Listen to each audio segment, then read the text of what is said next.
In this video, I'll be showing you how to verify your identity, KYC, in the PayPal app.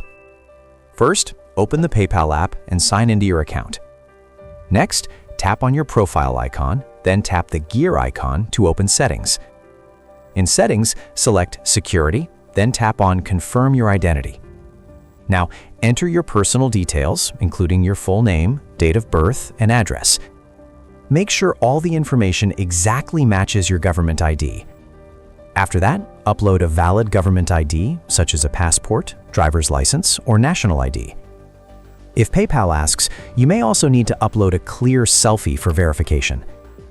Follow any additional steps shown on the screen, such as linking a bank account or debit card, to complete the verification process. Privacy reminder: only upload your documents through the official PayPal app or paypal.com. Never share your ID photos on any other platform. If your verification is delayed, make sure your photos are clear and taken in good lighting. If the app doesn't work properly, try completing the process on paypal.com using Safari. For any errors, you can contact PayPal support and include screenshots if needed.